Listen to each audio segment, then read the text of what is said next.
You know, I've been thinking about something a lot lately. A few years ago, I met this young man. Let's call him Tunde. Tunde was a kind of person you could listen to for hours. Interesting, passionate, brilliant. Always talking about changing Nigeria. He would say, when I get into government, my guy, I won't touch corruption. I won't play with those games. Trust me. Fast forward 2 years later, Tunde got his break. Appointed into a local government board. Just using it, local government board in quotes. I remember calling Tunde, my guy, well done, you've done well, you know how it is. But down the road, he was defending policies that made no sense to the ordinary Nigerian. On social media, he was quiet about the things he used to shout about. And when I got to ask him, my guy, how far? He just sighed and said, you understand when you get there. Who no come, no go no. That phrase has stayed with me since then. You understand when you get here. Well, do I really want to get there at this point? And that's what today's conversation is about. Not just getting here, not just entering the room, but staying true once you're outside. This is the Spotlight Mic. I'm Edidion Rudolfort, and today we are asking, can we Nigerian youths lead without losing our values?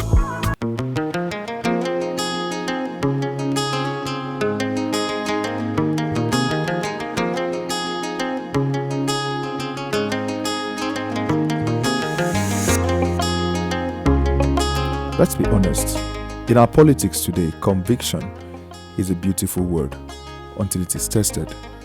And compromise, well, that one wears a very expensive perfume. In 2023, INEC told us that 76% of registered voters were under 50. 76%. Yet, less than 6% of our elected officials are below the age of 40. Now, do you think that, the few who break into leadership, those who we see as our own people, who carry our voices, our hopes, our struggles. But too often what we see is silence, or even worse, alignment with the very system they used to criticize. Look at some of the headlines just this year. Young lawmakers voting in favor of controversial bills that limit press freedom. Youth leadership or youth leaders appointed into a government parastatal who later justified fuel price hikes without clear solutions. So, what's happening? Is that power changing people? Or does the system force their hands? I don't understand. This is the conversation we're having today. Let's talk. I think there are three big forces at play here.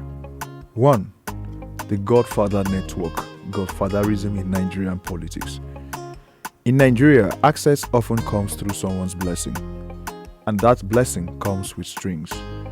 You get the job, but suddenly you can't speak against your sponsor. You can't oppose the party line. You're in, but you're really not free. Number two, we have the survival factor. Even in leadership, many young appointees are not financially independent. And when your survival is dependent on a political godfather or a system, your convictions are always at risk.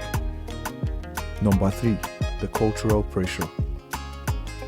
We have this just manage mentality. The loyalty to tribe, to party, to connection sometimes covers the truth itself. I know a young lady, I won't call her name, but I'll call her a lady of integrity, who was offered a very juicy government contract, but she refused because it was inflated.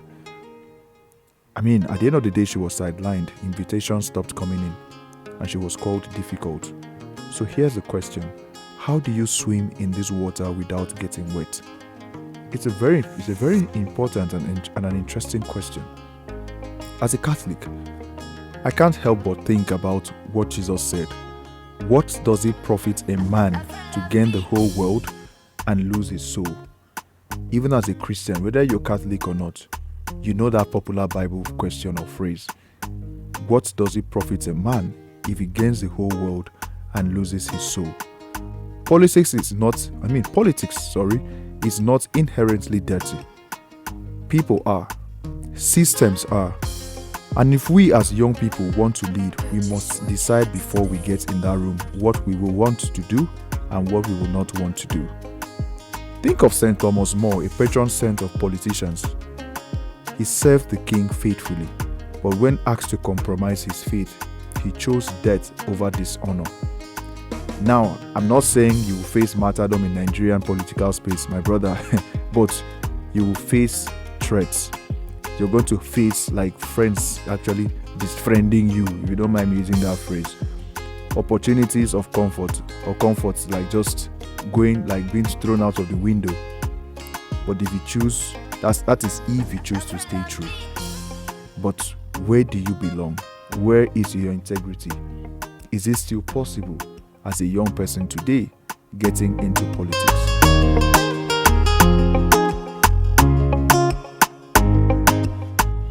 I will ask a very simple question. Is integrity still possible? Is integrity still possible? For me, absolutely. But it is hard. Let me give you some hope.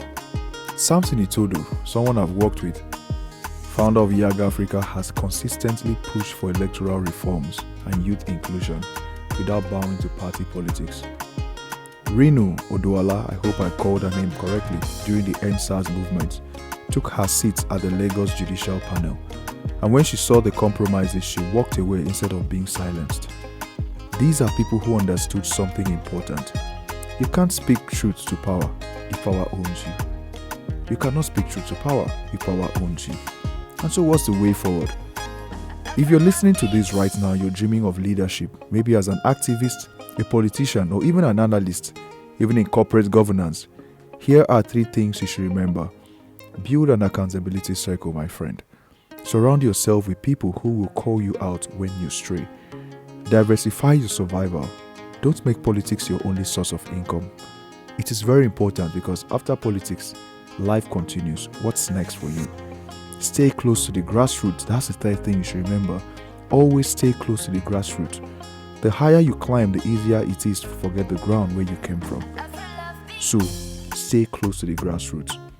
To my fellow Christians and even Muslims who believe in truth and what is good, whether you do not even believe in any faith at all, but this is for the faith holders. Remember that your faith isn't a private possession. It's a public witness. You can be shrewd without being corrupt. You can be strategic without being dishonest. Always remember that. You can be shrewd without being corrupt. You can be strategic without being dishonest. And so, can Nigerian youths lead without losing their values? I believe we can. But it will take some courage. It will take great courage. It will take sacrifices.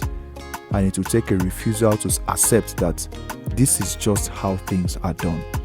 Because if we accept that just this is how things are done, then nothing changes. I want to hear from you. Send me your thoughts. Put down comments, because who are the young leaders you admire for their integrity? I want to know them. Who are those exemplary leaders that you know who are young people?